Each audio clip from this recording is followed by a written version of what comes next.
kita bersama. Hello, selamat pagi kepada anda semua. Kalau tak bangun, cepat-cepat bangun. Sebab apa? Hari ini kita bawakan topik-topik yang sangat menarik untuk anda semua. Okey, baiklah. Untuk pagi ni, Fiona nak tanya sikit. Anda semua yang ada kat rumah, apa khabar? Sekarang ni maklumlah dah masuk ke minggu yang kedua anak-anak kita. Macamlah semua orang di rumah dah ada anak. Mungkin ada bagi mereka yang ada pengalaman yang menghantar anak-anak pergi sekolah hari Sabtu dan Ahad mungkin merupakan hari berehat untuk anda sebab tak payah lagi nak bangun awal sangat nak hantar anak kan. Tapi apa-apa pun mungkin anak-anak anda yang Fiona cakap tadi tu sedang conquer TV. Bising-bising, Mak, Abah nak tengok TV, nak tengok channel-channel kartun ke sebagainya.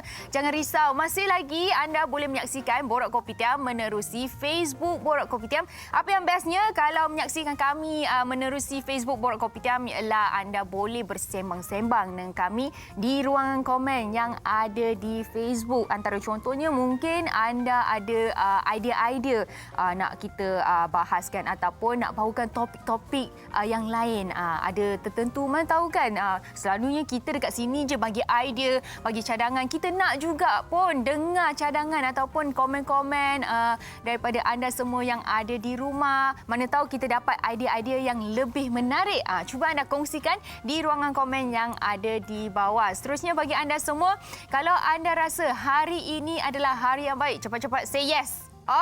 Macamlah dekat sini boleh dengar kan, tapi sebenarnya tak dengar. Tapi apa-apa pun, cubalah berborak dengan kita dekat ruangan komen. Sebab apa? Kita nak jadikan kita punya rancangan ini lebih menarik supaya bukan saja Fiona seorang bercakap dekat sini. Mana tahu anda yang ada dekat rumah ada berita-berita, ada perkongsian nak berkongsi dengan kita ataupun ada sesuatu contohnya macam ilmu-ilmu yang lebih boleh berkongsi bersama dengan Fiona dan juga penonton-penonton lain yang ada di rumah pun boleh juga. Dan juga pada masa yang sama nak sarankan kepada anda yang belum like, belum follow Facebook dan juga Instagram Borak Kopitiam, cepat-cepat follow sekarang. Sebab apa? Dekat situ dari masa ke semasa kita akan update, berikan anda update-update yang terkini dan juga kita akan bagi tahu anda topik-topik apa yang kami akan bawakan pada minggu ini, minggu depan dan seterusnya. Baiklah, untuk update-update yang kami bawakan kepada anda, terutama sekali di Borak Kopitiam, sudah tentunya pertama sekali di awal pagi kita akan berikan anda update mengenai COVID-19. Mungkin anda sedang sibuk bekerja, tak sempat nak check tentang update terkini. Ini dia, setakat 12 Mac kita telah mencatat 1,575 kes baharu dan kalau anda lihat kita punya jumlah kes sembuh 2,042.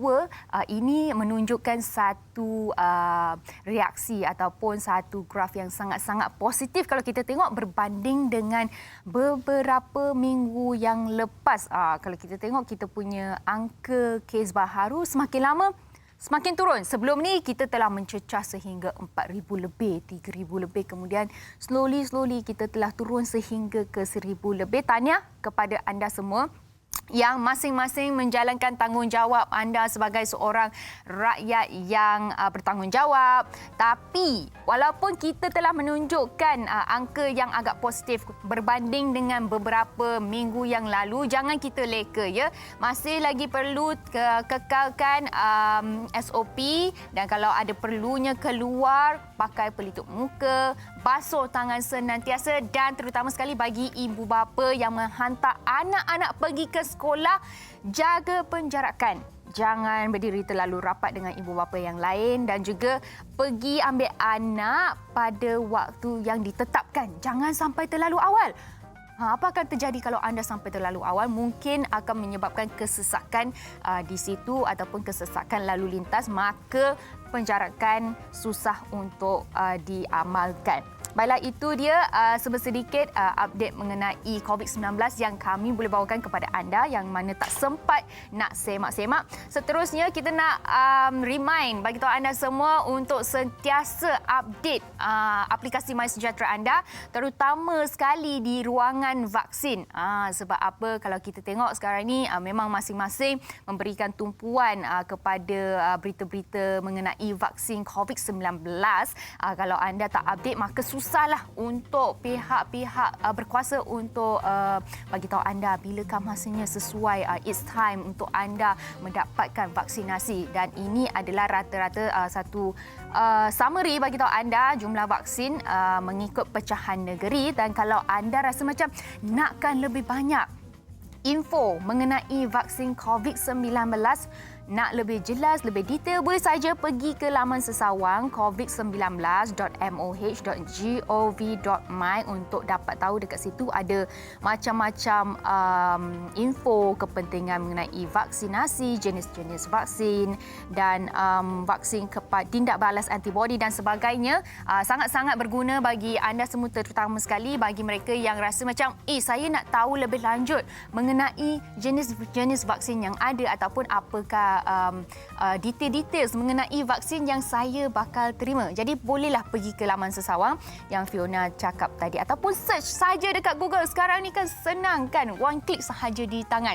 Okey, baiklah, untuk update mengenai COVID-19 dan juga vaksin telah pun saya sampaikan. Seterusnya di awal pagi ini, selain dapat kita bagi anda info-info semasa, kita nak juga sampaikan berita-berita yang boleh mengukir sedikit senyuman anda semua yang ada di rumah ataupun mencuit hati sedikit. Okey, baiklah. Untuk berita-berita yang viral sepanjang minggu ini, okey, ada satu berita ini ataupun news yang telah viral di mana kalau kita ingat ada adik ni dekat TV ni cantik je. Dulu pernah viral sebab takut makan ubat. Ibunya suruh dia makan ubat. Macam-macam alasan dia bagi. Dia kata nervous lah. Cuba kita play sikit video dia, kita dengar adik ni cakap apa. I can do this.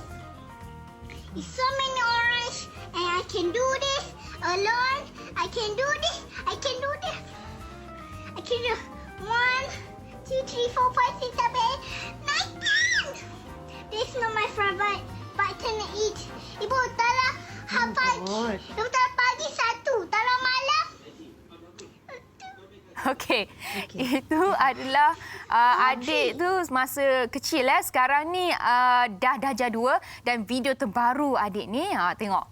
So, I as penolong, bila orang nakal-nakal, so I jadi tegas sekarang macam tu. Macam, hey, tolong duduk. Tolong duduk. So, macam tu lah. So, bila budak yang baik, macam, sila duduk, sila duduk. Oh, lembut lah. Lembut lah. Satu lah, lembut. So, I as Okey, nak tahu nama adik ni, nama dia Maya Zara Alisha. Cara bercakapnya tak macam kanak-kanak berumur 10 tahun. Sangat matang. Jangan nakal-nakal, nanti kena rotan. Baiklah, mungkin itu adalah, kita boleh cakap anak-anak sekarang ni kan memang dah maju berbanding dengan anak time-time kita lah dulu kan. Cuba anda bayangkan, ingat balik masa anda berumur 10 tahun dulu, apakah yang anda sedang buat? Saya rasa saya tengah main ting-ting kot. Kan? Berbeza sangat. Baiklah, itulah antara berita viral yang kita bawakan kepada anda. Satu lagi berita yang mungkin akan mencuitkan terutama sekali hati ibu bapa ialah ni video dia, semangat seorang bapa yang nak mengajar, kononnya nak mengajar anaknya untuk buat homework, nak menggaris, melukis satu garisan straight menggunakan pembaris. Tapi anaknya tengok, tak tahu kenapalah anaknya tak nak juga. Tak nak juga ikut arahan. Cuba tengok. Pembaris. Okey, tak pensel. Tak pensel dekat pembaris. Kena pembaris. Bagi kena pembaris. Kena pembaris. Tarik.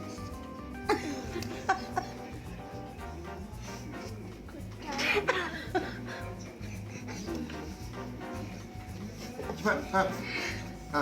Sentuh dengan pembaris. Pensel tu sentuh. Ikut je pembaris. Ikut. Mungkin anda boleh cek sendiri nanti kan, sebab ini adalah satu berita viral. Kalau kita tengok dalam video tersebut boleh nampak reaksi bapanya memang macam tengah tahan marah. Saya rasa ini adalah satu situasi di mana kebanyakan ibu bapa memang boleh relate lah ke. Sebab Fiona sendiri kadang-kadang bila nak mengajar anak memang geleng kepala lah. Memang tak akan dengar cakapnya. Suruh lukis garisan tegak, dia memang akan kona-kona pula. Kan? Itu mungkin apa yang anda sendiri mengalami. Cuba kongsikan bersama dengan kami pula di ruangan komen yang ada di bawah. Adakah anda juga pernah mengalami situasi yang macam ini? Baiklah, itulah dia 2 berita viral yang sempat kita kongsikan bersama dengan anda. Harap berita yang kita kongsikan dapat mencuit sedikit hati anda semua yang ada di rumah. Baiklah, ada satu lagi info ataupun berita yang kita nak kongsikan bersama dengan anda, iaitu Lestari. Saksikan, kita nak ajak anda untuk saksikan gandingan hebat, iaitu Sean Lee, Amelia Henderson, Shafi T dan juga ramai lagi dalam Romantika 4 Hari 3 Malam. Drama yang mengisahkan tentang seorang gadis yang perlu menulis artikel mengenai blind date dan terpaksa berjanji temu dengan orang yang tak dikenalinya. Ikuti kisah percintaan mereka ini setiap Rabu, Sabtu 9 malam di Lestari, hanya di TV3. Ingat daripada Rabu hinggalah Sabtu 9 malam di Lestari, hanya di TV3. Okey, bagi mereka yang tertunggu-tunggu, hari ini topik apa pula? Kata topik hari ini menarik. Ini dia, Fiona nak bagi tahu. Topik kita pada hari ini adalah inovasi pertanian. Jadi apakah sebenarnya definisi inovasi pertanian? Kalau rasa-rasanya anda kat rumah tahu apakah definisi inovasi pertanian, kongsikan bersama dengan Fiona juga. Nanti mungkin Fiona masa commercial break, masa iklan, kita akan ambil peluang untuk bacakan definisinya. Sebab sebenarnya sejujurnya, sebelum ni Fiona sendiri pun tak berapa pasti apakah itu inovasi pertanian. Kalau nak tahu, jangan pergi ke mana-mana. Pastikan anda semua teruskan bersama kami di Borak Kopitiam sebab kita bawakan banyak seperti mana yang anda nampak. Macam-macam jenis pertanian, macam-macam jenis hasil pertanian untuk tunjukkan kepada anda semua. Jangan ke mana-mana, kita jumpa selepas ini di Borak Kopitiam.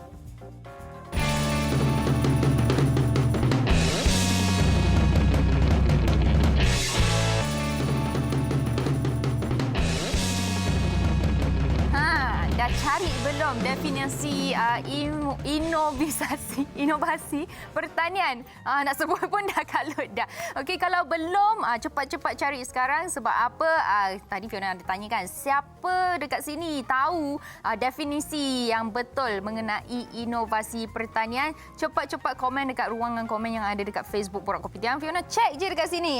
Tengok je dekat sini ada ke tidak. Kalau tak tahu, cepat-cepat cari sekarang. Baiklah, kalau anda ada sedikit idea, mungkin inovasi tu yang cuba tembak-tembak lah kata, merupakan hybrid. Inovasi pertanian tu hybrid. Tak tahu, mungkin kan? Tapi jangan ingatkan hanya kereta sahaja boleh hybrid. Bagi mereka yang kata, iya ke hybrid? Boleh ke pertanian boleh hybrid? Boleh. Contohnya dengan satu video ni yang telah kita sediakan kepada anda semua yang mengenai dengan penanaman hybrid orkid. Macam mana rupanya orkid yang telah dihybridkan? Kalau nak tahu, jom kita saksikan video ni. Menanam bunga orkid sememangnya satu hobi yang menjadi kegemaran ramai. Manakan tidak, bunganya yang unik dan berwarna-warni pasti menjadi pilihan untuk diletakkan di ruangan rumah supaya nampak lebih berseri. Tetapi, tahukah anda, terdapat 2 kategori orkid atau nama lainnya anggerit, iaitu orkid spesies dan hybrid. Orkid spesies tu ialah orkid yang kalau kita trace dia punya lineage dia direct daripada hutan. Dan orkid hybrid ni ialah orkid yang telah dikahwinkan antara 2 spesies ataupun 2 hybrid. Keistimewaan yang ada pada pokok hybrid selalunya ialah bunga yang lebih showy, iaitu bunganya besar, terang dan banyak berbandingkan dengan spesies. Pokok orkid hybrid ni dia senang berbunga sebab bila dibuat hybrid, ibu yang dipilih ialah ibu yang senang mengeluarkan bunga. Okey, ini saya nak tunjuk contoh orkid spesies namanya Brassavola norosa. Kita tengok warnanya pucat dan patternnya halus, dan dari sini kita dapat hasilkan hybrid kepada BLC Yellowbird berbunga warna lebih terang dan lebih besar.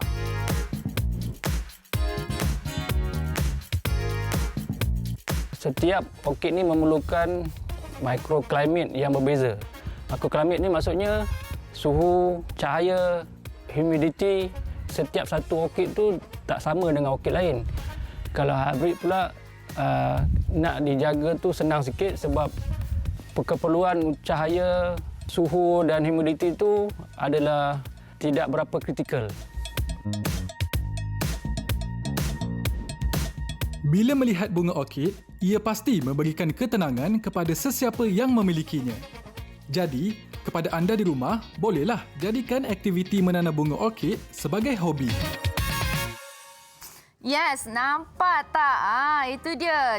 Mungkin itu adalah definisi inovasi pertanian. Maksudnya ada improvement dari segi benda-benda pertanian. Okey, kita nak bacakan satu jawapan daripada penonton kita yang ada dekat rumah ni. Daripada Akila Saleh. Katanya definisi inovasi pertanian adalah inovasi dari agro. Contohnya jagung lepas dituai ataupun dituai jadi krepek jagung. Hoi, ini saya bagi thumbs up, betul. Ataupun dia bagi istilah lain ataupun kacukkan. Contohnya macam hybrid orchid tadi tu, dia dikacukkan. Jadi itulah antara inovasi yang kita boleh lakukan dalam sektor pertanian. Tapi ada satu lagi persoalan. Kenapa ada banyak durian dan benda-benda hasil daripada durian di depan Fiona ni? Siapa punya ni? Mana tuan dia? Ada orang hilang durian ke? Ni apa Ada sampai dah tetamu kita. Mungkin ni dia punya kot. Hello. Hai, selamat pagi. Selamat pagi. Okey, tak silap saya hari ini kita ada tetamu kita, nama dia Dr. Tan Su Sian. Ya. Correct Betul. Okey, adakah ini milik Dr. Tan punya? Ya. Okey, Dr. Tan, apa khabar? Ya, baik. Baik, okey. So, jadi boleh Dr. Tan ceritakan sikit tak apa benda yang ada dekat depan ni sebenarnya? Ya, belah kiri ni dia yang ini durian lah. Ya, ini durian. Tapi ada bau tak? Tak ada weh. Itulah. Oh. Itu inovasi baru ni.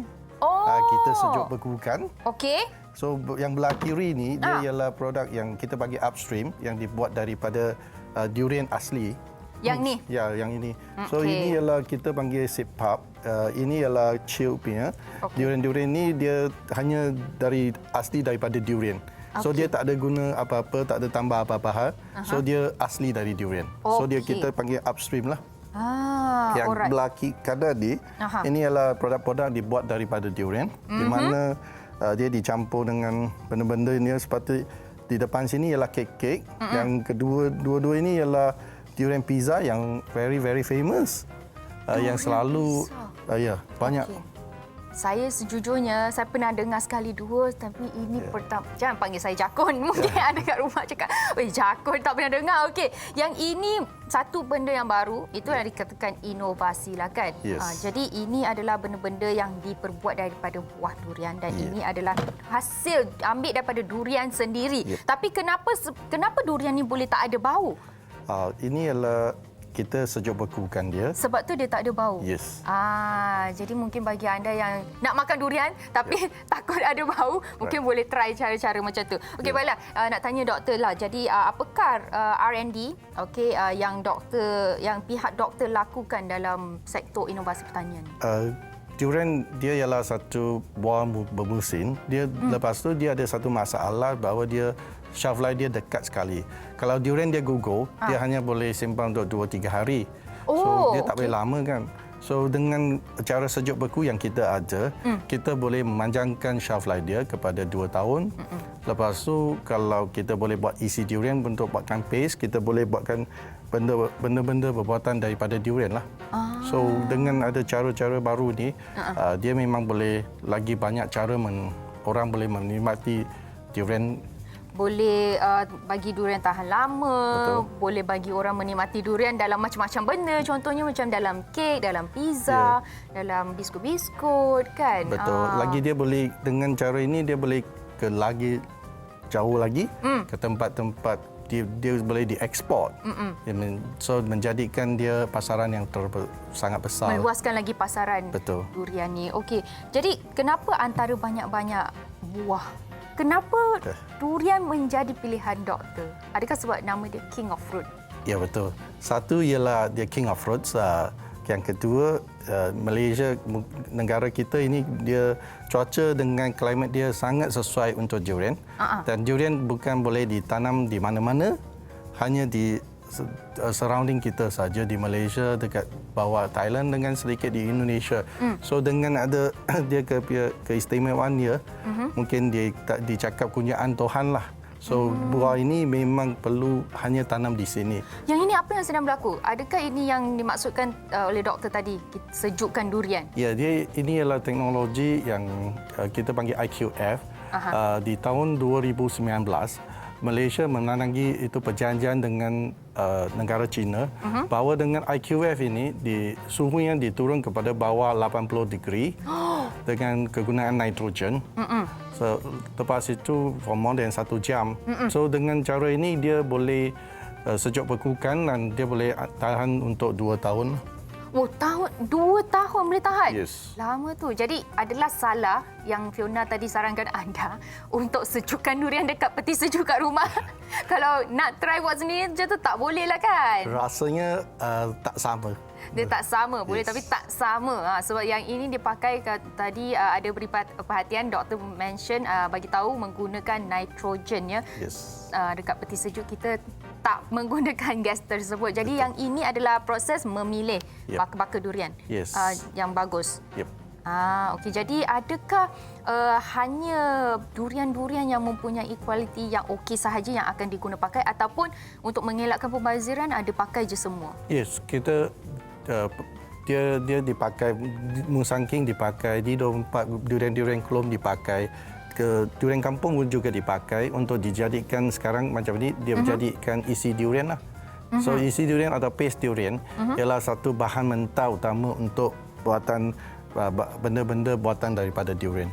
Tapi maksudnya macam tak kisahlah sama ada durian tu dia dah, sebab kadang-kadang durian dia ada yang bila kita dapat kita beli, ada yang dia keras sikit, ada yang dia dah memang lembut-lembut, lembik-lembik macam tu. Adakah dia tak kisah? Asalkan dia memang durian je boleh pakai je. Tak, dia dibahagikan. So bau dia tak sama. Kualitinya tak sama. Okey, ada grade-grade Yes, dia. ada grade-grade dia tertentu dah. Jadi macam mana dengan penerimaan masyarakat di luar? Pada mulanya yang kita ingat ni, yang dia disuka untuk orang-orang Asia Tenggara, orang-orang surrounding Malaysia, tetapi sampai ke luar, ke China, ke US, ke Europe, banyak gemar. Dia orang suka. Dulu orang banyak cakap orang putih tak makan. Sekarang pun banyak orang putih suka makan durian juga. Kan. So jadi itu adalah satu penerimaan yang sangat-sangat positif lah. Maksudnya macam berbalik kepada kita poin tadi, ianya boleh membantu untuk meluaskan lagi market bidang pertanian kita kan, supaya orang di luar daripada negara kita pun boleh lagi beli barangan buatan Malaysia. Okey, jadi durian ni sebenarnya kalau kita tahu dia bermusim. Yes. Dia tak selalu, tak ada macam setiap hari ada buah durian macam tu. Jadi macam mana nak pastikan durian ni ada stok je sentiasa? So dia dengan proses sejuk beku, kita boleh simpan isi durian tu. So dengan isi durian itu sebagai satu bahan mentah lah. So seluruh sepanjang tahun kita boleh guna untuk memproduce bahan-bahan buatan daripada durian. So teknologi sejuk beku itu penting sekali untuk mendapatkan continuous supply lah untuk bahan mentah. Jadi itulah antara benda-benda yang memainkan peranan yang cukup penting untuk memastikan macam nak cakap kesegaran dan juga stok-stok durian ada sentiasa, dan juga bagi anda supaya anda semua yang ada di rumah dan juga di luar negara ni boleh menikmati keenakan Raja Buah ni. Baiklah, terima kasih Dr. Tan yang sudi datang untuk berkongsi dengan kita mengenai berkaitan rapat dengan topik kita hari ini, iaitu inovasi pertanian. Satu perkongsian yang sangat-sangat menarik. Jadi harap anda semua yang ada dekat rumah hari ini pun, rupanya macam ini, tak pernah dengar mengenai durian sebenarnya boleh masukkan dekat dalam chiller, lepas tu dia tak berbau. Hari ini kita tahu. Tak sabar sebenarnya Fiona nak rasa. bagi Fiona rasa-rasa sikit boleh sementara tu anda semua yang ada dekat rumah bolehlah enjoy sikit satu video yang kita telah kongsikan. Okey, sediakan kepada anda semua iaitu berkaitan dengan penanaman jagung. Jom kita saksikan. Topik yang sangat menarik tentang inovasi pertanian. Saya nak tahu tentang tips macam mana nak jadi seorang petani. Berada di talian, Encik Zul. Assalamualaikum. Ya, Waalaikumsalam warahmatullahi taala wabarakatuh. Mungkin Encik Zul boleh ceritakan sedikit. Sebelum ni kerja apa? Sebelum saya menjadi seorang petani, niaga jagung, saya dulu bekerja di sebuah syarikat di Pusat Penyelidikan Bahagian Biak Baka Sawit. Bila saya bermula jagung ni, mula-mula sebagai kerja sambilan dahulu untuk mencari pendapatan lebih apabila dah merantau ke tempat orang. So bila saya punya pertanian tu dah stabil, barulah saya ambil keputusan untuk berhenti dan fokus sepenuhnya kepada dalam bidang pertanian. Kalau ikutkan, saya baru lagi dalam dunia pertanian jagung ni lebih kurang dalam 3-4 tahun. Kalau bertani ni kan panas-panas. Macam mana boleh buat pilihan? Okey, nak buat full time jadi petani. Pilihan tu datang sebenarnya daripada minat. Pertanian ni dia memberi manfaat kepada masyarakat. So dari minat tu kita dah tak hirau lah panas ke, hujan ke, ribut ke, kita tetap jalan juga. Kita boleh tahu berapa hektar jagung Encik Zul? Kalau ikutkan daripada keluasan ni, Alhamdulillah, kalau ikut ekar adalah dalam 100 ekar, 100 ekar lebih. Dengan pengalaman dan hektar ladang jagung tu memang hebat orang ni. Oh, Mungkin ada tak? Mungkin boleh bagi tips atau nasihat bagi orang yang mula nak jadi petani ni. Especially orang-orang muda dekat luar sana yang nak jadi petani, bagi saya yang pertama kena ada minat. Apa jua yang kita nak mulakan dalam hidup ni, kita kena ada minat. Bila kita ada minat, semangat tu akan datang sendiri. Jangan mudah putus asa, banyakkan bersedekah, memberi pada orang yang memerlukan. Dari sini kita akan dapat sesuatu yang lebih banyak yang kita tidak jangka, sebab kita berbudi pada tanah dan dalam masa yang sama kita juga berbudi pada masyarakat. Itulah pertanian sebenarnya, kita memberi manfaat kepada orang lain. Lagi satu tip, yang mana tak dapat kerja lagi, kalau keluarga ada sebidang tanah yang kecil, boleh cuba usaha untuk bertani. Tanamlah apa sahaja, insya-Allah ada permintaan, sebab makanan dalam Malaysia ni masih tidak mencukupi. Dan kepada mana-mana anak muda yang nak sambung belajar dalam bidang pertanian, jangan takut, jangan ingat bila keluar daripada tempat belajar pertanian jangan mindset bila kita keluar kita pegang cangkul, tidak. Tapi sebenarnya bila kita keluar, kita boleh jadi usahawan tani yang berjaya, insya-Allah. Saya rasa saya dah mula bertani dah sekarang ni. Good motivation pagi-pagi ni. Terima kasih banyak Cik Zul atas perkongsian ilmu. Apapun untuk Cik Zul, semoga berjaya dan dipermudahkan segala urusan. InsyaAllah. Terima kasih juga. Alright. Terima kasih. Okey, sama-sama. Hai, bagi anda yang ada dekat rumah mungkin tertanya-tanya, kenapa Fiona seorang dekat sini? Nak tahu sebab apa? Sebabnya partner saya, hari ini dia pergi ke kebun tadi tu untuk petik jagung. Nampak? Dia bawa balik ni hasil jagung ni. Silalah betul, tengok. Cukuplah Zaid. Tadi awak dah tengok dah banyak tu. Tak. Saya terkejut bila tengok jagung ni. Kenapa masih lagi terkejut? Saya sempat petik. Bila saya tengok jagung ni, saya teringat, Fiona dekat pejabat ni, dia tak pernah nampak kot jagung yang berbaju lagi. Saya ambil semua nak tunjukkan kat Fiona dan juga penonton Borak Kopitiam. Baik hatilah Zaid ni kan. Inilah dia. Okey, hasil jagung yang kita nak tengok. Tapi kenalah dengan topik hari ni, betul tak? Betul. Kena sangat-sangat dengan topik hari ni di mana penanaman apa Fiona tadi? Inovasi pertanian. Inovasi pertanian. Jadi bagi anda semua yang berkongsi idea ataupun bagi tahu kita tentang apakah definisi mengenai inovasi pertanian, thank you so much. Nanti kita akan bacakan. Tapi sebab apa? Sebab kita ada tetamu bersama dengan kita di alam maya di atas talian, iaitu kita ada Nur Hashim Kamisan. Hello. Elok dari Kelang, Selangor. Assalamualaikum. Waalaikumsalam warahmatullahi wabarakatuh. Salam. Okey, dengan Cik Hashim ni kita nak bersembang mengenai smart farming. Bahasa Inggeris kita panggil smart farming. Tapi dalam bahasa Melayu kita panggil penanaman pokok fertigasi. Betul tak? Betul. Okey, sebenarnya kita nak tanyalah Encik Hashim boleh kongsikan sedikit bersama dengan kita tentang permulaan Encik Hashim berkecimpung dalam bidang smart farming ni. Macam mana sebenarnya? Okey, sepanjang saya menanam kaedah fertigasi ni, saya melihat ada banyak beberapa kekangan yang berlaku di dalam tanaman. Jadi dengan untuk memberi ketepatan berserta dengan memudahkan urusan harian kita, jadi kita meletakkan elemen-elemen teknologi iaitu Internet of Things di dalam ladang kita ni dengan tujuan supaya segala perbuatan dan juga aktiviti penanaman di ladang kita ni dapat diurus dengan baik. Okey, Cik Nur Hashim, kita suka bila Cik Nur Hashim ceritakan tentang inovasi dan sebagainya kan. Tapi mungkin ada beberapa penonton buat kopitiam ni kurang jelas lagi. Mungkin Cik Hashim boleh explain dengan lebih detail apakah sebenarnya smart farming ni, Cik Hashim? Okey, smart farming ini sebenarnya adalah satu teknologi yang dibangkitkan di mana kita boleh mengaktifkan dan juga memantau segala perbuatan atau aktiviti penyiraman, pembajaan dan juga pengawalan serangga di luar ladang kita. Bukan sahaja di dalam ladang. Maksudnya dengan ada elemen IoT ni, Internet of Things ni, kita boleh kawal, aktifkan pump kita ni di luar ladang kita selagi telefon pintar kita ni ada line internet, kita boleh kawal sepenuhnya di luar ladang kita. Maksudnya okey, contohnya kalau kita pergi bercuti dekat Australia kan, kita pun boleh masih lagi meneruskan proses nak menyiram kita punya tanam-tanaman. Betul? Betul. Macam pengalaman saya pernah pergi ke Jepun dan dalam masa yang sama juga saya menggunakan line internet di Jepun dan saya mengaktifkan pump saya di Malaysia lah.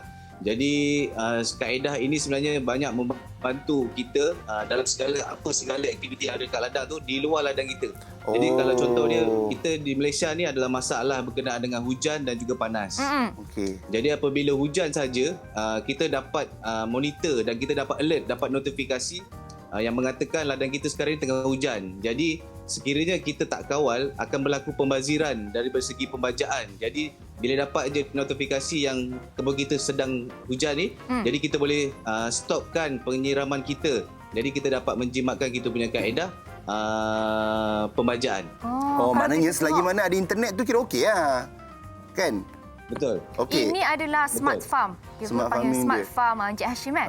Tapi Cik Hashim, boleh tak kalau kami nak tanya, untuk smart farming kita tengok kan, bukan satu benda yang mudah. Kalau in terms of budget tu macam mana? Kalau kita nak mulakan smart farming ni, berapakah lebih kurang modal untuk kita perlukan? Dia bergantung pada keluasan tanaman kita. Okey, kalau dia tanaman dia berskala kecil, contoh dia macam setengah ekar jadi ataupun 1 ekar. Jadi kos dia tak begitu mahal pun. Berbanding dengan kaedah yang biasa diguna pakai. Sebab hari ini kita melihat dengan ada teknologi ni, dia membantu daripada kos operasi kita. Jadi kos operasi kita akan turun dan peningkatan hasil kita akan naik. Jadi dalam jangka masa panjang ni sebenarnya sangat membantu segala operasi dan juga kos-kos yang terlibat dalam kita punya kaedah penanaman. Wow, best. Jadi mungkin bagi mereka yang dah tengok, dah rasa macam saya pun boleh buat lah, rasa ada minat nak start kan. Apakah first step yang mereka perlu lakukan? Langkah pertama. Okey, macam kita kat sini kita ada menyediakan kepada sesiapa sahaja yang baru ingin menceburi dalam industri pertanian ni, kita ada menyediakan beberapa slot khusus dan juga pendedahan awal berkenaan dengan penanaman kaedah fertigasi menggunakan teknologi IoT smart farming ni. Jadi dalam masa proses pembelajaran ni, kita akan bimbing dia dalam masa yang sama untuk memahami dan juga mengenal pasti segala-segala kemungkinan-kemungkinan yang akan berlaku dan bagaimana apabila mereka menggunakan di ladang kita ni, kita ajar cara macam cara nak guna, baca data dia, baca dia punya schedule dia. Jadi yang ni sebenarnya bila pelaburan yang dibuat, ia akan memberi satu jaminan yang pulangan yang baik beserta dapat konsistenkan kita punya pengeluaran. Jadi support kita adalah daripada tim teknikal dan juga dengan selepas sahaja memiliki ataupun mengguna pakai diadaptasikan sistem ni di ladang mereka, kita akan sentiasa pantau dan bersama kerjasama yang menyeluruh lah untuk membantu mereka terus berjaya dalam industri pertanian ni lah. Baik, luar biasa. Tertarik sungguh tadi, nampak tak ada satu sistem dia. Bila Encik Hashim bercakap dengan jam. Cik Hashim, sebenarnya bukan cakap dengan jam, cakap dengan sistem. Cik Hashim, saya lagi satu soalan saya nak tanya. Kan benda ni melibatkan sistem di mana hujung jari kebanyakannya. Adakah kalau contoh sebagai saya, seorang yang ilmu pertaniannya sifar kosong, adakah saya boleh gunakan? Maksudnya saya pergi kelas bersama dengan Cik Hashim punya tim, kemudian bila saya balik saya hujung jari sahaja. Adakah semudah itu ataupun kita kena ada ilmu yang mendalam tentang pertanian baru kita boleh buat benda ni walaupun ia smart farming. Okey, itu yang kelebihan smart farming. Sebab dalam smart farming, dalam pengalaman kita selama 14 tahun mengusahakan tanaman fertigasi ni, yang apabila menggunakan smart farming ni, kita dah meletakkan satu SOP yang tetap di dalam sistem tersebut. Jadi apabila SOP sistem tersebut ni dah diguna pakai sebelum ni, jadi para usahawan ataupun sesiapa saja yang bila menggunakan sistem ni, dia dah ada dalam schedule yang mana kita perlu select je, kita pilih je jenis tanaman apa yang kita nak tanam. Jadi bila dia kata contoh macam tanam cili, so dah ada SOP dia, cara-cara penyiraman dia, cara-cara untuk pengawalan serangga dia, dia dah ada dalam schedule dia. Jadi kita tak perlu lagi betul ke nak siram pukul 8 pagi, betul ke nak siram pukul 5 petang. Jadi benda tu dah ada dalam schedule. So kita hanya just monitoring saja apabila menggunakan kaedah smart farming IoT ni. Tapi kalau kita tengok smart farm Encik Hashim memang besar dan luas lah. Betul. Tapi bagi contohnya macam mungkin Fiona dengan Zack ke, tertiba rasa macam kita pun nak try lah, tapi kita tak ada kawasan seluas tu. Katakanlah kalau kita hanya ada keluasan satu balcony sahaja, adakah kita boleh lagi buat smart farming ni? Mungkin sistem dia lebih kecil ke? Betul, itu yang sekarang ni kita mengadaptasikan dengan IoT smart farming ni, yang di mana sebenarnya walaupun kita berskala hobi, kita juga boleh membantu untuk menyediakan kaedah untuk penyiraman ini dan kita boleh kawal di dalam tanaman hobi kita. Sebab smart farming ini tak semestinya berladang besar. Dengan ladang sekecil-kecil berjumlah cuma 20 beg tanaman atau 20 pasu ke. Jadi kita boleh juga design untuk adaptasikan kaedah inilah. Itu yang menarik sebab kadang-kadang kita sibuk, kita jarang kerap berada di rumah. Jadi kaedah inilah yang membantu kita. Nanti tengah hari kita dapat SMS mengatakan pam kita dah siram, tanaman kita telah pun disiram. Jadi ini membantu kita lah dalam kaedah penanaman dalam masa yang akan datang ni. Menarik. Mungkin saya perlu belajar kot. Dengan itulah pokok-pokok saya takkan mati. Dia bagi notification tolong siram jagung. Macam tu ke? Dia bila dah cukup masa schedule dia akan alert dekat kita. Okey. Penyiraman pukul 8 pagi telah selesai. So pembajaan pukul 10 pagi telah selesai. So kita dah tahu dah dekat kalau kita guna jam smart jam memang kita boleh dapat notifikasi tersebut. Kalau tak ada jam kita dapat daripada telefon pintar kita lah, kita dapat notifikasi dia dalam apps yang kita dah sediakan. Baik, luar biasa. Okey, Cik, kalau orang nak tahu lebih lanjut tentang benda ini, kat mana yang mereka boleh borak, bertanya tentang benda ini dekat Cik Hashim? Mungkin ada Facebook ke apa ke? Okey, kalau di Facebook saya lah nama saya Nur Hashim bin Kamisan ataupun di page Pewaris Bumi Hijau. Pewaris Bumi Hijau. So boleh ke situ, boleh mengikuti dan melihat perkembangan kita di dalam segala tiap-tiap hari, tiap-tiap mingguan, dan kita boleh lihatlah perkembangan inovasi dan juga teknologi yang kita cuba bangunkan yang dah diguna pakai di dalam industri tersebut. Terbaik. Terima kasih banyak Encik Hashim. Baiklah, terima kasih Encik Hashim sebab sudi berkongsi dengan kami di sini mengenai smart farming. Ya, menarik ni. Saya pun dah nampak. Rasanya lepas ni ada robot dekat awak punya tu, balcony. Okey, nanti saya pergi ke Facebook Encik Hashim. Jadi itulah dia, mungkin boleh berikan idea sedikit kepada anda semua yang ada di rumah. Terima kasih Encik Hashim. Terima kasih. Bagi anda semua yang mungkin busy, selalu lupa nak siram pokok. Macam Fiona, selalu pokok mati. Ini mungkin adalah satu solusi ringkas untuk anda semua. Fiona menanam pokok? Ya, tapi selalu kena beli yang baru. Pokok jenis apa? Pokok jenis apa? Pokok warna hijau. Okey, tak apa. Nak tahu pokok warna hijau tu apa kata kita rehat dulu nak borak dengan Fiona tentang pokok. Kembali selepas ini di Borak Kopitiam. Borak Kopitiam minggu ini, pasti ada di antara anda yang minat untuk menanam sayuran dan juga buah-buahan. Semua ini kita akan pelajari dalam inovasi pertanian. Nak jaga seri wajah, bentuk badan, tips dan juga petua? Kenalah tahu bagaimana untuk sentiasa kekal muda. Semua ini di Borak Kopitiam TV3.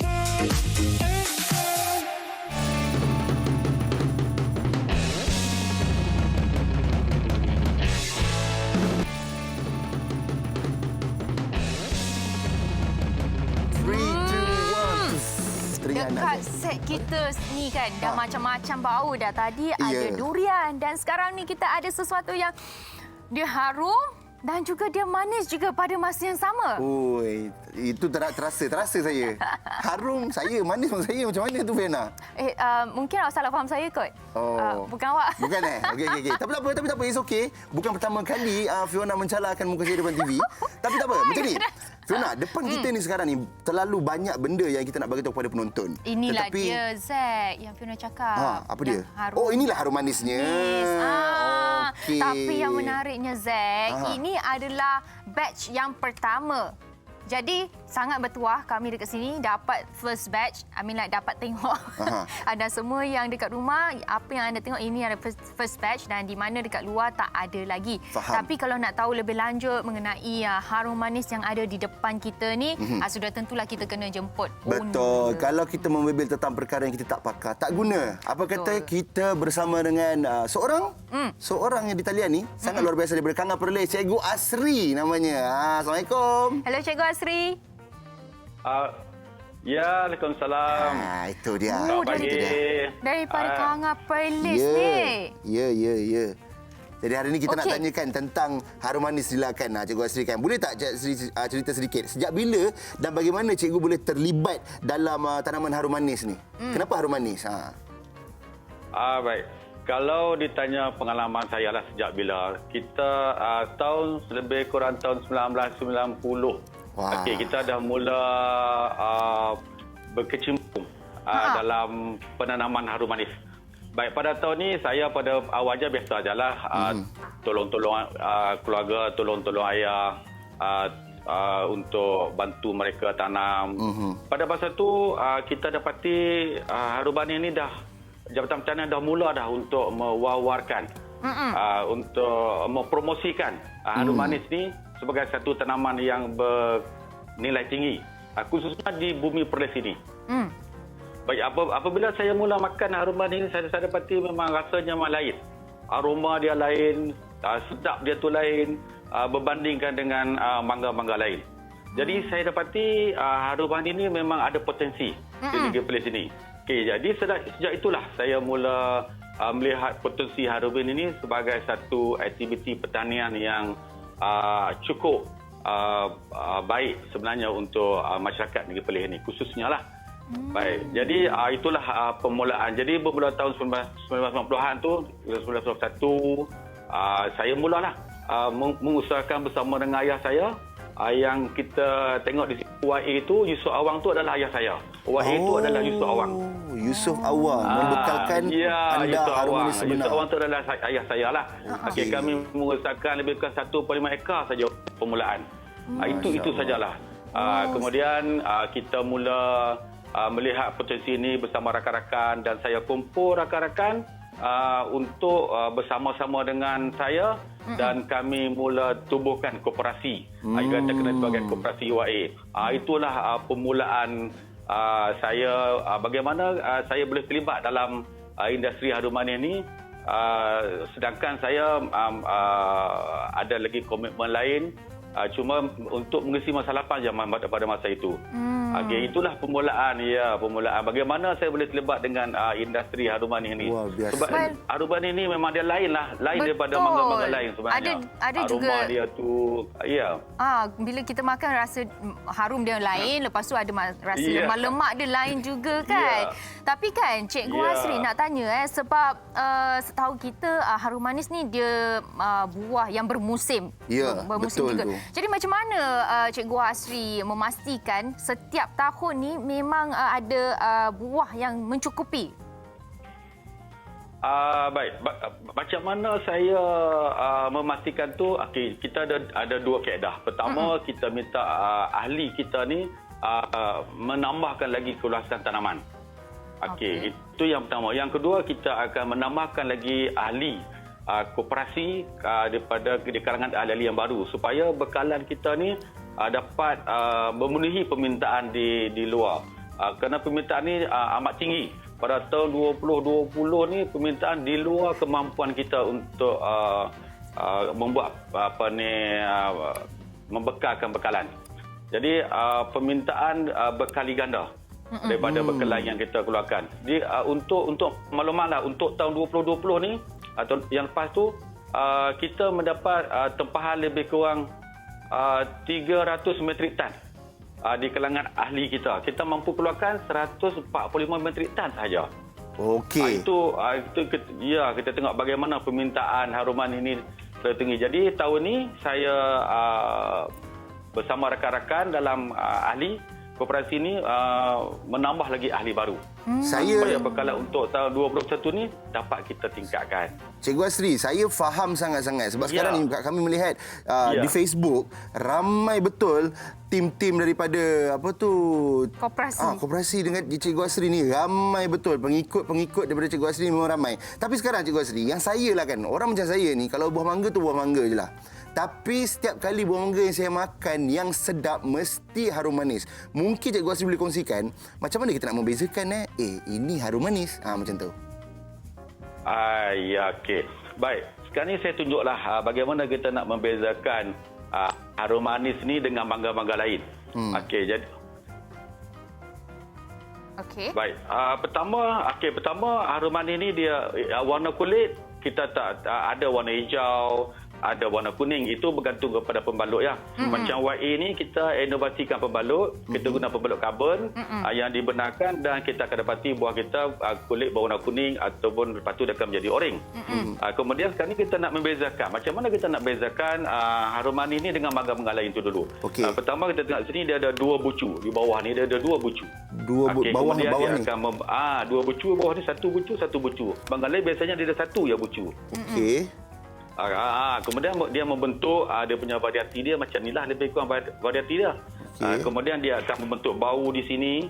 Okey, jadi kemudian kita tengok dari segi design dia, bentuk dia. Ini adalah antara ciri-ciri utama. Ciri-ciri utama mangga harum manis. Kemudian dalam kategori mengenali harum manis ni pula kita ada grade. Di peringkat kita telah berbincang, kita telah putuskan di peringkat jawatankuasa bersama dengan farmer dan juga bersama dengan jawatan pertanian, yang mana harum manis ini dia terdiri daripada beberapa grade. Ini pentinglah untuk pembeli, peminat harum manis yang berada di luar sana tu supaya memahami tentang grade. Grade ni kita ada grade premium ataupun A, sama. Ada yang guna premium, ada guna A.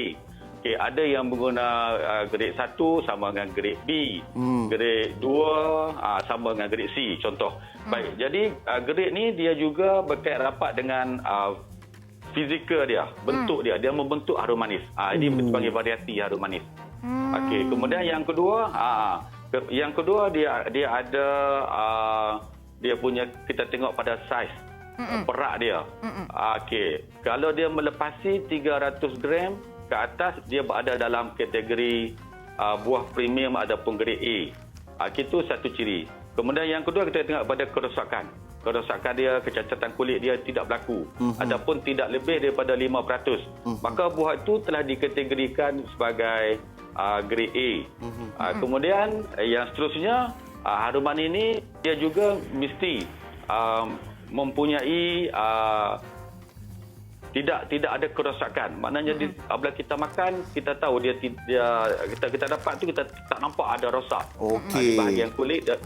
Jadi maka buah harum manis ini adalah buah yang kita klasifikasikan dia sebagai grade A ataupun premium grade. Okey, itu dia. Jadi buah bagi kecil ataupun yang rosak kulit, dia tidak boleh berada dalam kumpulan A ataupun premium. Jadi itulah antara faktor-faktor yang boleh membantu kita bila kita nak beli harum manis nanti. Kita boleh tengok itu adalah grade yang kita kena beli, grade premium ataupun grade A, grade 1. Tapi premium ataupun A, 1. Tapi kalau kita tengok kan, Cikgu Asri, 2 atau kalau kita tengok tadi sebelum ni kita bawakan durian. Durian ada inovasi dia daripada buah durian boleh membuat macam-macam benda. Begitu juga dengan buah harum manis.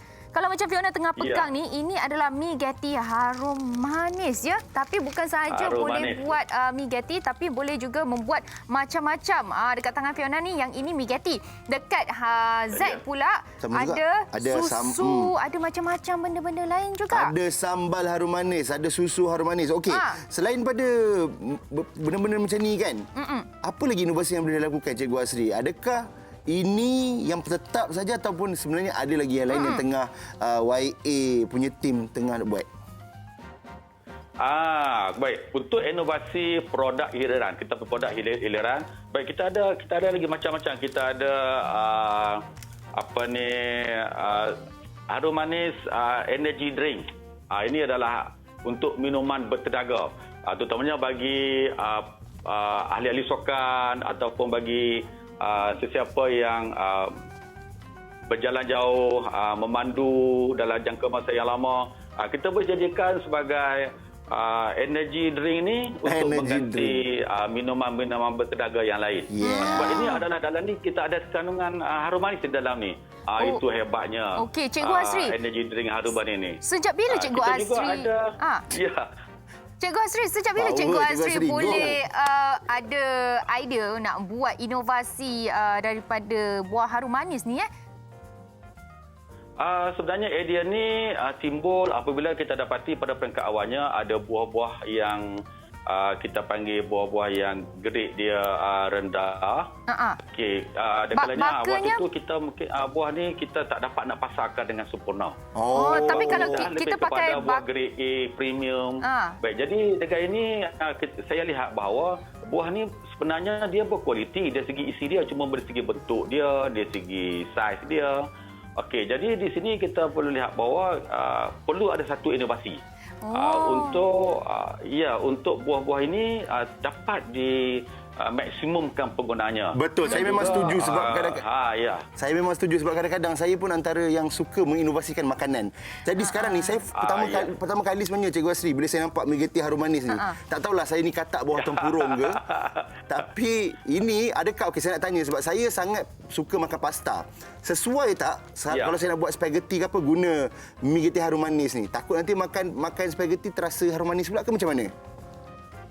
Okey. Kalau kita makan spaghetti itu kita tak ada rasa harum manis yang macam makan pasta tu rasa harum manis. Tetapi apa yang kita buat tu dalam tu ada kandungan harum manis dan dia punya nilai-nilai tambah dia dari segi kesihatan. Kemudian dan sekarang ni saya bersama dengan Dr. Shah daripada UNIMED masih lagi untuk meningkatkan lagi penyelidikan kami di mana apabila pelanggan kami makan produk hiliran ni, minum produk hiliran ni, dia akan rasa satu aroma harum manis. Dia akan rasa harum manis di situ. Itu yang kita sedang buat sekarang ni. Okey, terima kasih banyak-banyak Cikgu Asri. Terima kasih banyak perkongsian luar biasa. Jadi Encik Asri boleh kongsikan Facebook Encik Asri supaya mereka kalau ada soalan boleh ajukan. Okey, Facebook kami ialah Harum Manis YA, Harum Manis Yusof Awang Cuping Perlis. Ini adalah bagi peminat-peminat atau bagi penggemar-penggemar harum manis dan juga produk-produk hiliran harum manis boleh like page iaitu Harum Manis Yusof Awang Cuping Perlis. Dan di sini di dalam page ini peminat-peminat dapat di sini kami ada ejen-ejen kami untuk membeli atau mendapatkan dan juga boleh layari Agro Bazaar online. InsyaAllah di situ nanti kita akan dapat bersoal jawab ataupun menerangkan dengan lebih lanjut tentang harum manis keluaran YA. Terbaik Cikgu Asri, luar biasa. Sangat kan? mampat dengan info. Kejap, apa ni? Producer cakap hantar sikit dekat sini. Faham. Tengok tak sempat. Sempat. Wah, suaranya masih ada. Terima kasih Cikgu Asri. Baiklah, itu dia satu buah yang memang satu Malaysia gemar tapi memang sangat-sangat suka untuk kita dapatkan sebab kena tunggu musim. Betul. Dia, Ini kira macam yang mainstream yang famous. Kalau durian orang tahu Musang King. Kalau buah mangga ni tak lain tak bukan mestilah harum manis. Yes, dan kita telah pun ajar anda macam mana nak tengok grade A premium. Masa ini tu tahulah tempat dia kat mana Fiona? Tempat dia sesuai. Tempat dia yang sesuai dekat dalam sini. Dah tahu macam dah Zack ni. Okey, jadi itu kita dah kongsi tentang harum manis. Tapi sekarang ni kita di segmen JMTV kita nak kongsikan bersama dengan anda Sifu Sale. Jom masuk TV. Ayo.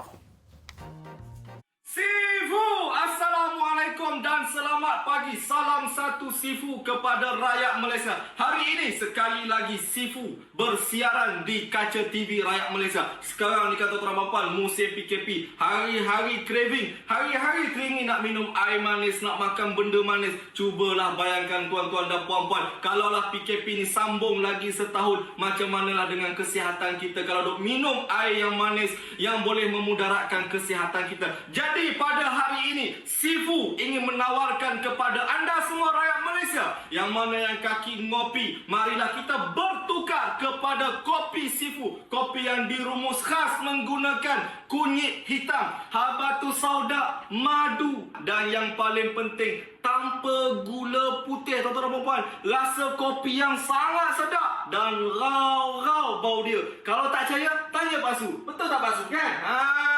Jadi hari ini tuan-tuan dan puan-puan, bersempena dengan Sifu bersiaran sekali lagi di kaca TV rakyat Malaysia, kami menyediakan 2 promosi special untuk anda hari ini dengan hanya bermodalkan RM100. Ini promosi pertama kami. Dengan hanya RM100 anda akan dapat 6 item secara percuma. Anda akan dapat kopi Sifu, gel Sifu, mak Sifu, bahan pemasaran Sifu dan baju eksklusif Sifu. Apakah kelebihan menjadi ejen Sifu? Selain daripada untung runcit, anda juga akan dapat insentif bulanan, ada slip gaji, ada lucky draw mingguan, ada mata pembelian dan yang paling penting ada grup support sehingga ke akhir hayat selagi mana anda berada di bawah jenama Sifu. Selagi itulah HQ Sifu akan support anda sehingga anda berjaya. Dan promosi yang kedua bermula hari ini dengan pembelian 3 kotak kopi Sifu. Anda akan dapat 1 unit mak eksklusif Sifu secara percuma. Macam mana nak dapatkan kopi Sifu ni? Anda boleh hubungi nombor yang tertera di skrin anda sekarang ataupun anda boleh layari website kami sifu.com.my atau yang paling saya rekomen, anda carilah ejen-ejen Sifu yang berdaftar di seluruh Malaysia yang berdekatan dengan anda. Jom tuan-tuan dan puan, jadi sebahagian daripada keluarga besar Sifu. Ingat, tak handsome tak apa, janji sihat. Sifu! Oh, yo, Tak handsome power tak apa, betul janji sihat. Boleh rasa dia punya Sifu tadi tu. Yes. Betul. Okey, baiklah. Sekarang ni kita nak berkongsi sedikit bersama dengan anda mengenai kaedah bancian, tapi sudah tentunya kita kena jemput tetamu yang tertentu untuk bersama dengan kita. Dan sekarang ni bersama kita di atas talian kita ada Puan Nur Hayati Jantan. Hello Puan Nur Hayati.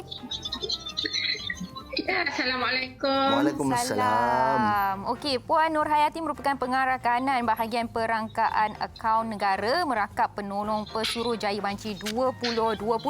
Terlebih dahulu, Fiona nak tanya Puan soalan mengenai bancian penduduk dan perumahan Malaysia 2020 telah pun bermula sejak daripada Julai 2020. Jadi bagaimana dengan status pembancian sehingga pada hari ini? Okey, terlebih dahulu kami ucapkan terima kasih kepada TV3 dan program Borak Kopitiam kerana memberi peluang kepada Jabatan Perangkaan untuk mengemas-kini status pembancian. Jadi seperti mana yang Puan maklumkan tadi, kita telah bermulakan banci ini pada Julai 2020 dan pembancian ini masih diteruskan berikutan daripada pandemik COVID yang melanda negara pada tahun lepas. Jadi sehingga tarikh ini kita telah pun menyelesaikan pembancian sama ada secara atas talian ataupun secara bersemuka sebanyak 11.3 juta penduduk telah pun kita liputi daripada anggaran 32.7 juta. Jadi di peringkat isi rumah kita telah selesaikan lebih kurang 3 juta dan sebanyak 3.8 juta tempat kediaman juga telah pun kita liputilah. Jadi kita masih lagi mengharapkan agar ramai di kalangan rakyat Malaysia ini memilih pembancian e-census lah untuk melengkapkan pembancian mereka pada Banci Malaysia 2020 pada kali ini. Jadi sangat-sangat penting sebenarnya bancian ni kan. Okey, Puan, lagi satu yang kami nak tanyakan kan. Banci ni dijalankan dalam 2 fasa, iaitu fasa pertama secara e-census dan kaedah temu ramah secara bersemuka. Tapi kita tahu dalam keadaan COVID-19 ni bagaimana ia dilakukan dalam keadaan norma baru ni, Puan?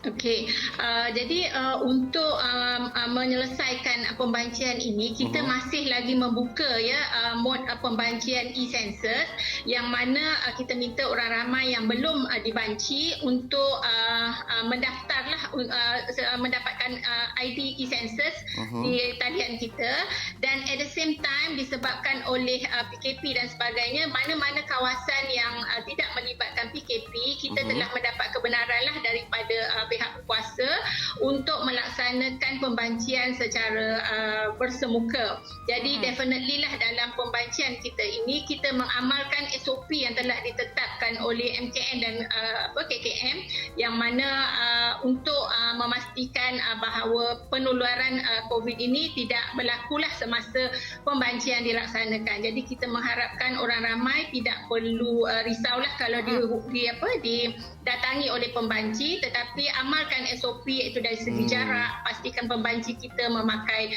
mask dan kalau boleh sediakan maklumat-maklumat yang diperlukan tu seperti macam IC, nombor kad pengenalan untuk setiap ahli isi rumah, supaya pembancian itu dapat dijalankan secara cepatlah dan juga memendekkan masa bersemuka tu. Walau bagaimanapun kami di jabatan amat mengharapkan agar mana-mana penduduk yang belum dibanci supaya memilih kaedah e-census lah yang terbaik untuk dalam keadaan sekarang ini. Okey. Mungkin Puan boleh kongsikan bersama kami di sini apa kaedah yang paling boleh dipraktikkan oleh rakyat bagi membantu dalam menjayakan banci dalam situasi COVID-19 yang sedang melanda kita sekarang? Sebenarnya kita ada beberapa mod pembancian yang mana definitely lah dalam keadaan sekarang kita amat mengharapkan mereka menjawab secara e-census. Bagi yang mereka telah pun mendapat ID e-census, kita mengharapkan mereka melengkapkan borang soal selidik atas talian. Walau bagaimanapun kita tahu di certain kawasan ataupun dari segi literasi penduduk sendiri terhadap penggunaan komputer, ada juga kawasan-kawasan yang memang kita telah lawati pun secara bersemuka pada ketika ini dengan kelulusan oleh pihak berkuasa. Jadi ada yang ditemu ramah secara menggunakan kaedah borang soal selidik, ada juga yang dihubungi melalui telefon, dan juga ada juga kita tinggalkan borang supaya mereka boleh mengisi borang tersebut, dan nanti pembanci kita akan datang collect lah pada masa yang ditetapkan. Walau bagaimanapun saya percaya dalam literasi ICT yang tinggi di kalangan rakyat Malaysia, e-census adalah kaedah yang terbaik pada ketika ini dalam situasi negara sekarang. Betul. Baik, Puan Nurhayati, sekarang ni ada satu soalan yang di mana menjadi tanda tanya ramai orang. Adakah data dan maklumat yang diberikan tu, yang dibekalkan tu terjamin sebenarnya, Puan, keselamatannya? Okey, Jabatan Perangkaan ni merupakan agensi yang bertanggungjawab untuk melaksanakan banci dan survey lah untuk banyak indikator-indikator penduduk, pertubuhan dan sebagainya. Jadi kita ni bergerak atas Akta Perangkaan 1965 disemak 1989, dan juga bagi pembancian ni kita bergerak di atas Akta Banci 1960. Jadi maklumat-maklumat yang disalurkan oleh semua orang adalah dijamin dari segi kerahsiaannya, dan juga disebabkan oleh penggunaan platform atas talian, definitely dalam pembentukan sistem kita telah mengambil kira dari segi keselamatan data lah. Jadi saya harap penduduk tidak ragu-ragulah untuk menyalurkan maklumat mereka berdasarkan kaedah-kaedah yang dipilih oleh mereka. Jadi apakah antara strategi yang dirancang oleh DBP bagi memastikan BM berperanan sebagai bahasa kebangsaan, bahasa ilmu, bahasa perhubungan rakyat berbilang kaum dan bahasa perdagangan yang dapat memperkukuhkan kecintaan dan juga memperteguh jati diri rakyat Malaysia? Jadi untuk bancian ini kita dari segi soal selidiknya memang kita sediakan dalam bahasa Malaysia. Walau bagaimanapun sekiranya ada rakyat yang tidak memahami bahasa Malaysia, kita gunakan platform bahasa Inggeris. Tetapi kita percaya ada juga di kalangan yang mungkin warga emas apa semua dia tidak memahami kedua-dua bahasa ini, jadi kita akan dapatkan bantuan daripada pembanci-pembanci yang boleh berbahasa selain daripada bahasa Malaysia dan bahasa Inggeris untuk memastikan mereka menjawab.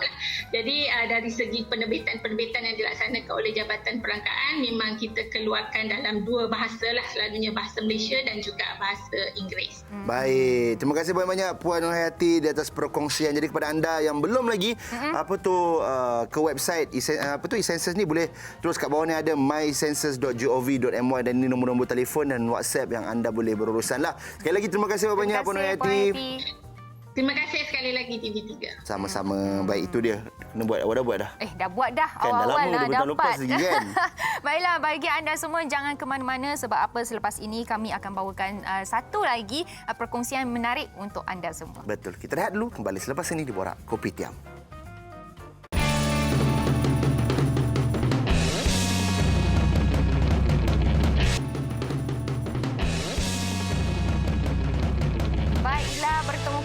Kita ada sedikit info yang ingin berkongsi dengan anda daripada Lactogrow, iaitu nombor 54. Jom main lompat-lompat.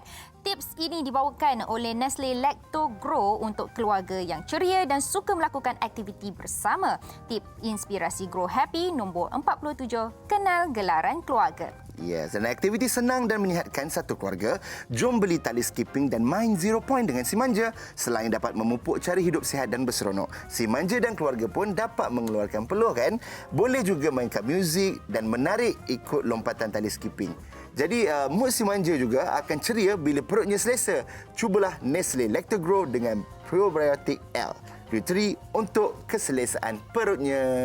Itu Okey, dia. baiklah. Untuk anda semua, seperti mana yang Fiona janjikan sejak awal pagi tadi. Jom, Zack. Kita ada satu lagi. Sini. Pengisian yang sangat-sangat menarik untuk anda semua. Jom.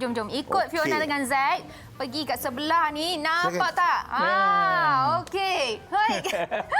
Kita bersama dengan Coach Baha. Yes. Yang akan bercerita tentang buah apa ni? Anda semua kat rumah dapat teka tak? Fiona dapat teka tak?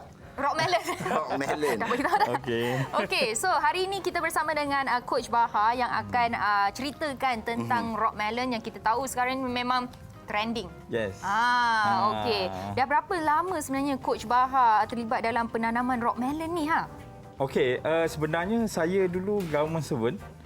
Lepas tu saya pencen awal, umur saya 40. Okay. Saya pensyarah dan one of the CEO satu JLC.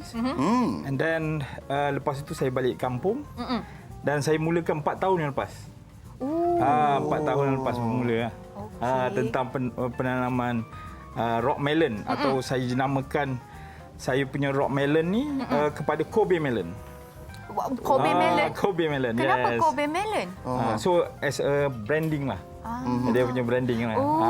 Okey, tapi kan Cik Baha kan ramai yang tahu rock melon ni bukan murah. Okey, jadi macam manakah dari segi sambutan pelanggan-pelanggan Cik Baha ni sendiri? Okey. Macam Kobe melon ni, selalu kita daripada awal masa saya ialah kita kecil ke ataupun daripada dulu kan, kita banyak sebenarnya 90% daripada makanan ataupun buah-buahan kita import daripada luar negara. Betul kan? Anggur, apple semua kan. Benar. Jadi saya sebenarnya pernah ke Jepun. Saya tinggal di luar negara lebih 7 tahun. Jadi saya tengok petani-petani di sana kaya-kaya. Tapi kenapa persepsi kita dekat petani dekat Malaysia ni orang kata totally opposite. Yes, totally opposite semua sekali kan. So saya bercita-cita lah sebenarnya untuk maksudnya membangunkan ataupun ajak sama-sama orang kampung sebenarnya tinggal di kampung tapi boleh jadi jutawan. Tu saya boleh ceritakan. So rock melon tadi kalau Zack cerita tentang dia dekat Hong Kong dan Japan mahal. Satu biji pun 1,000. Satu biji RM1,000 Kejap, RM1,000 apa tu? RM1,000. Ringgit. RM1,000. Sebenarnya cakap, saya terpaksa potong dekat situ. Okey. Kenapa satu sampai RM1,000? Sebab Kobe rock melon, Kobe melon ataupun golden melon ni sebenarnya ada banyak variety. Dia ada lebih 4,000 variety. Cuba rasa. Yang ni RM1,000 je. Tak, saya tanya tu je. Tak. Kita boleh. Maksudnya kita keluarkan buah yang premium. Kita keluarkan buah yang premium. Penjagaan dia. Saya rasa boleh tak? Saya gerak. Boleh, bismillahirrahmanirrahim. Buah yang premium. So jadinya petani-petani kita keluarkan buah yang premium. Buah yang enak. Dan dia ni sebab kalau kat Jepun dia hanya boleh ditanam satu tahun satu musim je. Tapi kita dengan inovasi kita kat sini, macam Fiona cakap tentang inovasi pertanian, dekat Malaysia kita boleh tanam 6 kali. 6 kali? 6 kali satu tahun. Itu sebab banyak orang Jepun pun datang ke tempat saya. Macam gambar-gambar yang kami sedang tengok ni, ini bukan Photoshop kan? Sebab gambar posisi semua sama, background dia lain. Ya betul. Itu saya lah tu. Di ladang saya. Okey, mungkin di kebun saya. Coach Bahar boleh kongsikanlah. Saya rasa macam tadi Coach Bahar ada nak cita-cita mengajak rakyat Malaysia untuk sama-sama menjayakan sektor pertanian, nak ubah persepsi mengenai petani. Betul. Jadi bagi mereka yang mempunyai minat nak mulakan tanam rock melon ataupun Kobe melon, apakah yang mereka perlu lakukan terlebih dahulu? Okey, selain daripada tu, soalan dia sangat luar biasa. Sebab itu dia Fiona Cheong. Saya nak tambah. Sebab tadi coach kata coach ada cita-cita. Semua orang ada cita-cita. Tetapi apa yang kata memandu Coach Bahar untuk gapai cita-cita dan impian tu? Apa rahsia? Sebenarnya tu yang sebab saya cakap kita tengok drama daripada dulu P. Ramlee sampai sekarang, semua persepsinya orang kampung tu miskin. Sebab kenapa? Kotor, bertani. Sekarang kita bertani tak perlu lagi. Tak perlu lagi kita gunakan cangkul, tajak. Tapi sekarang ni kita gunakan inovasi. Macam tadi smart farming. Yes, kan? Smart farming. Saya tanam rock melon tak memerlukan tanah. Tak kotor pun. Tak memerlukan Kadang-kadang tanah. Saya petik rock melon saya pakai baju batik.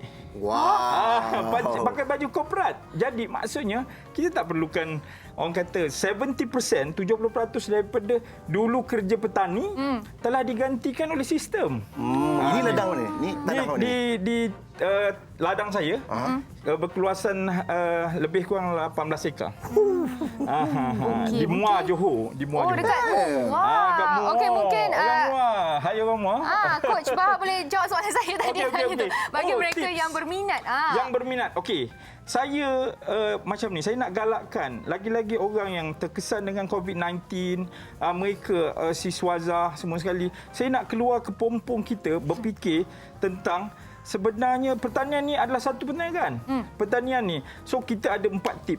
4 tip penting orang yang baru nak bermula. Pertama adalah ilmu. Kalau kita sembrono je, itu sebab kalau kita buat sesuatu tu gagal. Betul. Mesti ada ilmu. Yang kedua, kita buat kecil-kecilan. Maksudnya buat apa yang ada. Kalau Fiona tengok saya bela kambing, saya pakai kanopi je tadi. Saya pakai kanopi kahwin. Bela kambing. Okey. So jadi tak perlu kita buat facilities yang mahal-mahal semua sekali. Lepas tu yang ketiga adalah nekat pada diri. Walaupun orang kata jangan cakap petani ni kita tak boleh maju. Petani ni kita boleh jadi satu orang kata kerjaya. Semua dari segi perkara tu. Yang ini saya suka. Berkain plekat ni saya suka. Coach Bahar, ini kita sama Coach Bahar. Saya kalau kat luar daripada TV3 ni, saya berkain plekat je setiasa. Sebab saya nak tunjukkan, bukanlah ni macam mana boleh lepas ni. Saya maksudnya kita tak payah pun nak promo. Saya tanam di sekeliling rumah saya. Saya tanam keliling rumah saya je. Saya alhamdulillah ada kawasan sikit kebun tu, jadi saya buatlah. Jadi kita tanam sekeliling rumah aja. Dan yang keempat Zack keempat dah. Yang keempat, kita kena tahu matematik dia. Okey. Satu-satu bisnes kadang-kadang kita ikut-ikut orang, tak boleh. Okey, ni rock melon ni. Rock melon ni ramai orang tak tahu. Okey, rock melon ni 1 ekar kita boleh tanam Zack, 1 ekar kita boleh tanam 6,000 polybag. Wow. 6,000 polybag. Kalau 18 ekar tu darab mana tengok. Jangan nanti dulu. Siap, saya ada kalkulator. Okey. 6,000 polybag. Satu polybag kita akan ambil yang buah dia yang premium. Satu biji lebih kurang dalam 2 kilo. Okey, jadinya kalau kita ambil lah satu calculation mudah, 1,000 kan 6,000 ambil matematik 6,000 polybag kalilah 90% yang kali 0.9 sebab takkanlah tak mati. Betul. Takkan tak rosak. 5,400. Okey, 5,400 kalikan dengan satu biji 2 kilo. Satu biji so 2 kilo. darab 2 kilo. Kali 2 kilo. Okey. Okey. Itu 10.8 tan, lebih kurang 10 tan. Jadi kita jual secara direct kepada customer 1 kilo RM15. Cuba kali. Okey. So tapi kita tengok ni kan memang lumayan lah kan. Jadi adakah rock melon ni ada ekspor ke luar negara juga? Okey. Saya sebenarnya kecil-kecilan. Saya kempen orang yang kecil-kecil. Saya tak mahu yang dah 10 tan. Besar-besar semua sekali. Saya nak orang kampung, makcik-makcik, adik-adik mulakan dengan 500. Sebab saya ada tanam 10,000 satu musim. Kita satu musim ni Zack dia 45 hari je. Satu musim kita cuma ambil 6 jam je habis. Okey, sangat menarik. Sekarang ni saya nak open Facebook. Okey, Facebook mana? Bagi mereka yang berminat boleh follow sekarang. Coach Baha. Coach Baha. Facebook Coach Baha. Okey. Type dekat Coach Baha je ada insya-Allah. So saya dah bangunkan untuk jadikan satu institut pembangunan usahawan agro. Saya dah wakafkan diri saya untuk berjuang terus maksudnya membantu peniaga-peniaga kecil. Baik. Coach Baha, penutup yang sungguh luar biasa memberi inspirasi dan kepada anda yang ingin tahu lebih boleh terus add Facebook Coach Baha. Apa-apa soalan boleh ajukan soalan dan kepada anda tip saya kongsikan setiap hari. Banyak tips, okey. Jangan lepaskan peluang, saya antara orang yang tak akan lepaskan peluang.